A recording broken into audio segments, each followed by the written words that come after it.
Good morning students. बेटा आज हम 11th चैप्टर है, हमारा 11वां पार्ट है सार लेखन।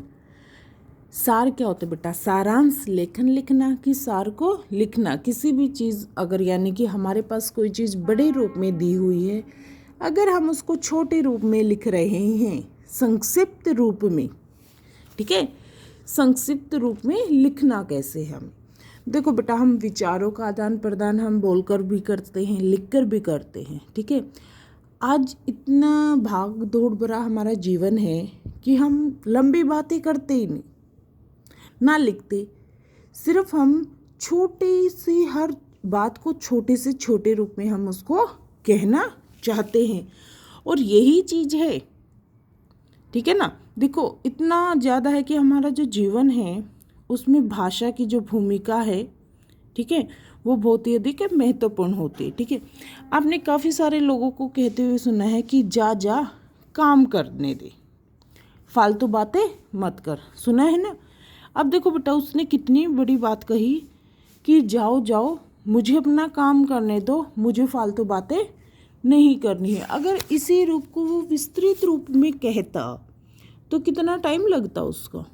कहता ना कि मुझे फालतू बातें करके अपना जो समय है, ठीक है, वो व्यर्थ नहीं करना है। जो भी आपको मेरे से काम है या मेरे से जो भी बातें बोलनी है, आप संक्षिप्त रूप में जल्दी से जल्दी बोल सकते हैं।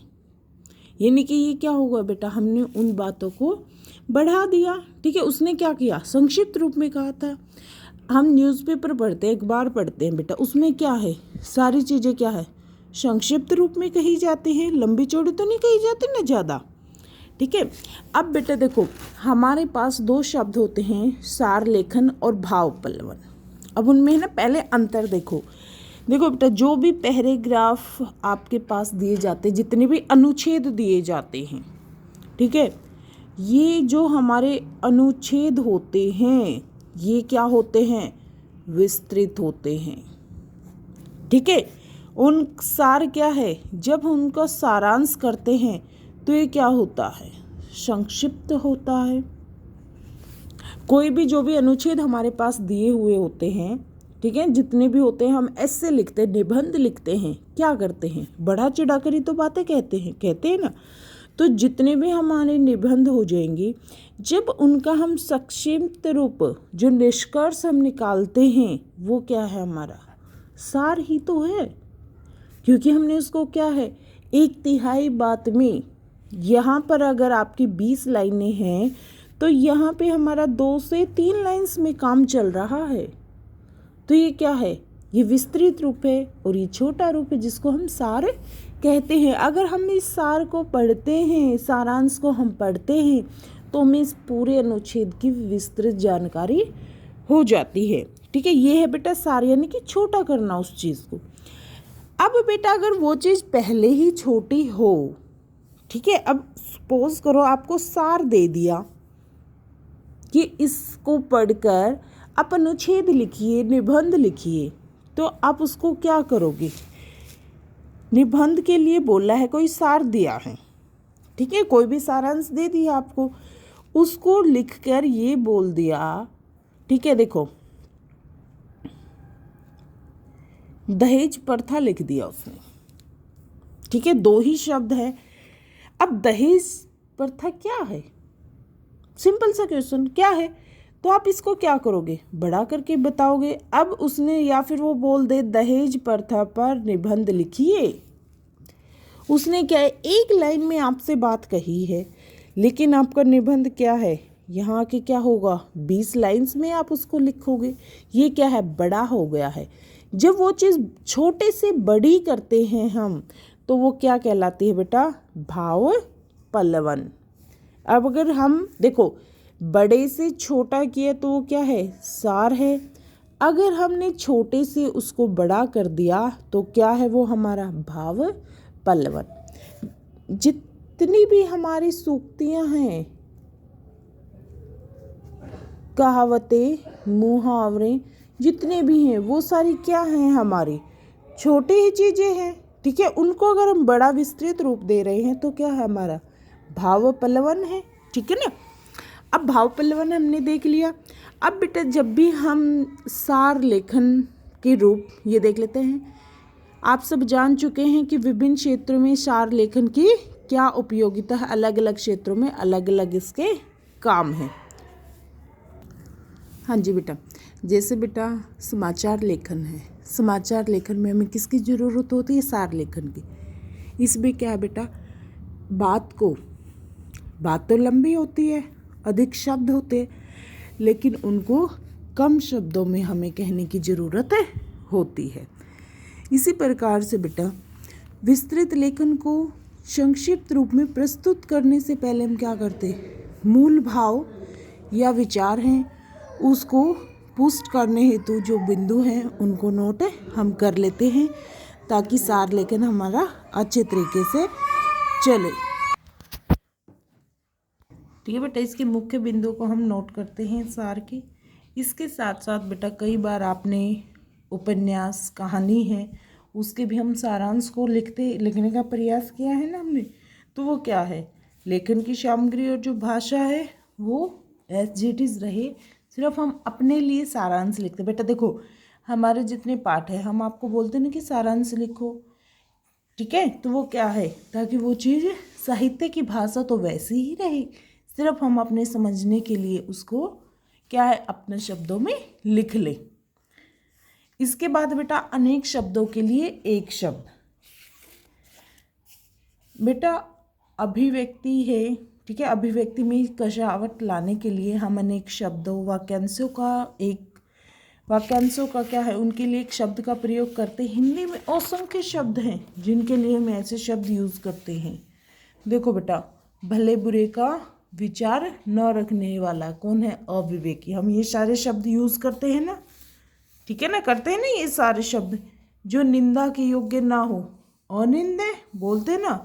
खेती क्या है, ईश्वर में विश्वास करने वाला कौन है, आस्तिक, और ईश्वर में विश्वास न करने वाला नास्तिक, ठीक है ना। उपकार को मानने वाला क्या है, कृतज्ञ है, ठीक है ना। ये सारी चीज़ें क्या है, हम अपने दैनिक जीवन में भी इनका हम यूज करते हैं। देखो, किसी के रंग रूप का विवरण हम बोलते हैं ना, किसी व्यक्ति को देखो कि उसका हुलिया कैसा था, कैसा वो दिखाई देता था, यानी कि ये शब्द क्या है, हम अपने डेली का जो हमारा जीवन है उसमें भी हम यूज़ करते हैं।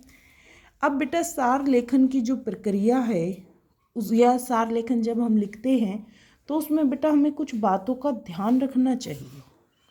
देखो, सबसे पहले मूल बिंदु का चयन, संबंधित बिंदुओं का चयन, मूल और संबंधित बिंदुओं को क्रम देना, अनावश्यक सामग्री को छोड़ देना, उपयुक्त आकार में सार लिखना। अब देखो बेटा, मूल बिंदु क्या है, यानी कि जो भी हमारे पास अनुच्छेद या जो भी चीज़ दी हुई है उसके जो मुख्य बिंदु हैं, मुख्य जो बातें हैं, हमें सिर्फ उनका चयन करना है। सभी बातों का नहीं, सिर्फ मुख्य बातों का हमें चयन करना है। फिर उसके बाद बेटा जितने भी हमारे बिंदु, जितने हमारे पॉइंट्स बनते हैं उनको सबको हमें अलग अलग निकालना है। मुख्य बिंदुओं को अलग निकालने के बाद बेटा उनको हमें क्या है, क्रमबद्ध तरीके से, जो क्रमबद्ध तरीका है उससे हमें वो लगाने चाहिए। उसके बाद जो उसमें फालतू की बातें, अनावश्यक जो सामग्री हैं, जो चीज़ें क्या हैं, एक्स्ट्रा हैं, फालतू हैं, उनको हमें क्या है, छोड़ देना है। सिर्फ आवश्यक चीज़ों को लेना है बेटा। जो चीज़ें हमारे लिए अनावश्यक हैं, फालतू हैं, उन चीज़ों को हमें छोड़ देना है। फिर हमें 1/3 लिखते हैं ना, फिर उन 2 से 3 लाइनों में ही आकार के अकॉर्डिंग, जितना हमारा आकार लिखा हुआ है उसी के अकॉर्डिंग हमें क्या है, सार लिखना चाहिए।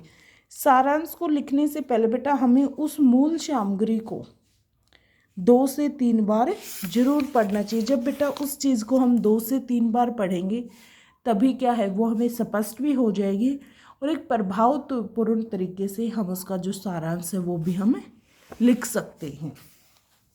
ठीक है बेटा। अब देखो बेटा, ये हमारा एक अनुच्छेद दिया हुआ है, ठीक है, उसका हमें क्या है, सारांश लिखना है।